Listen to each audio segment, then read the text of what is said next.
ॐ महाशास्त्रे नमः।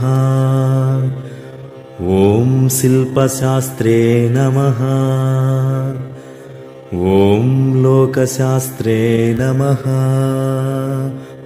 ॐ महाबलाय नमः। ॐ धर्मशास्त्रे नमः। ॐ वेदशास्त्रे नमः। ॐ कालशास्त्रे नमः। ॐ महोजसे नमः। ॐ गणाधिपाय नमः। ॐ अङ्गपतये नमः। ॐ व्याघ्रपतये नमः। ॐ महाद्युताय नमः। ॐ गणाध्यक्षाय नमः। ॐ अग्रगण्याय नमः। ॐ महागणगुणाय नमः। ॐ ऋग्वेदरूपाय नमः। ॐ नक्षत्राय नमः। ॐ चन्द्ररूपाय नमः। ॐ वलाहकाय नमः। ॐ दूर्वाय नमः। ॐ श्यामाय नमः। ॐ महारूपाय नमः। ॐ क्रूरदृष्टये नमः। ॐ अनामयाय नमः। ॐ त्रिनेत्राय नमः। ॐ उत्पलाकाराय नमः। ॐ कालान्तकाय नमः। ॐ नराधिपाय नमः। ॐ दक्षमूषकाय नमः। ॐ कल्हरकुसुमप्रियाय नमः। ॐ मदनाय नमः। ॐ माधवसुताय नमः। ॐ मन्दारकुसुमप्रियाय नमः। ॐ मदालसाय नमः। ॐ वीरशास्त्रे नमः।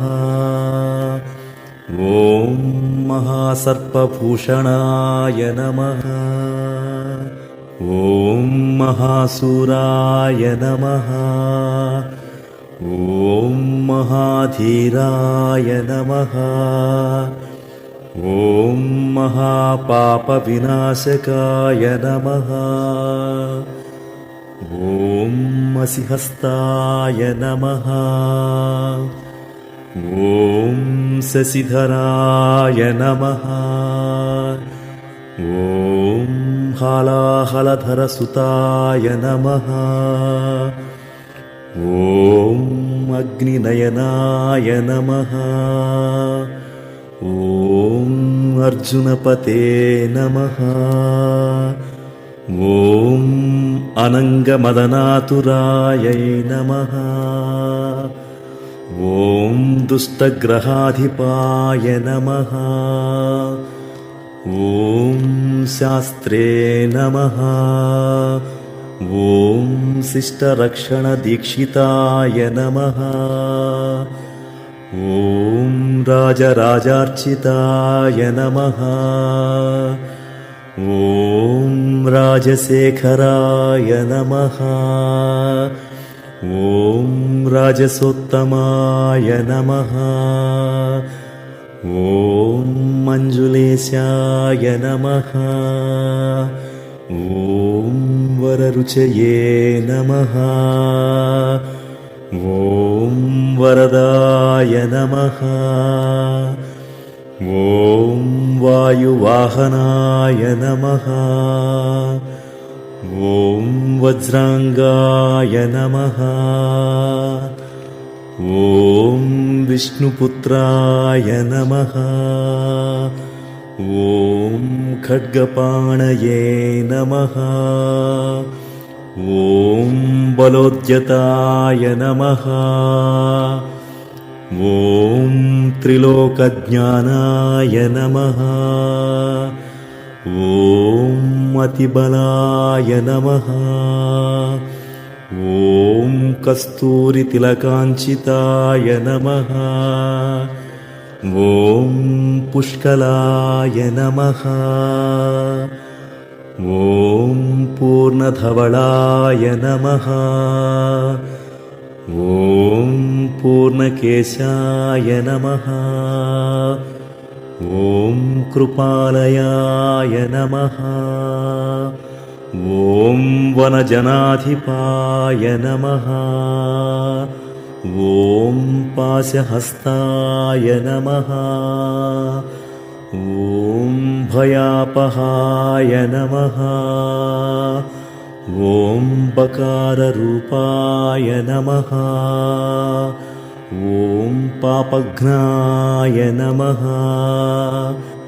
ॐ पाषाण्डरुधिराशनाय नमः।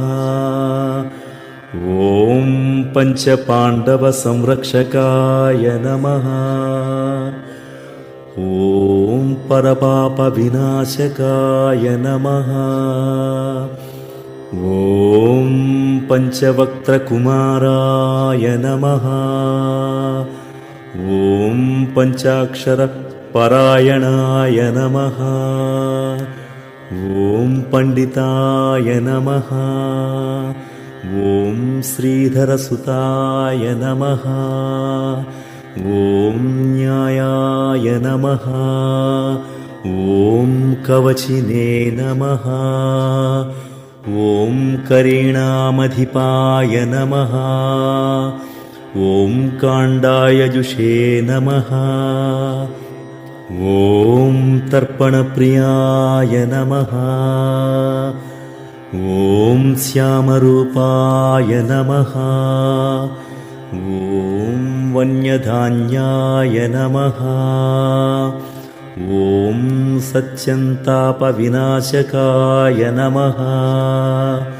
ॐ व्याघ्रचर्मधराय नमः।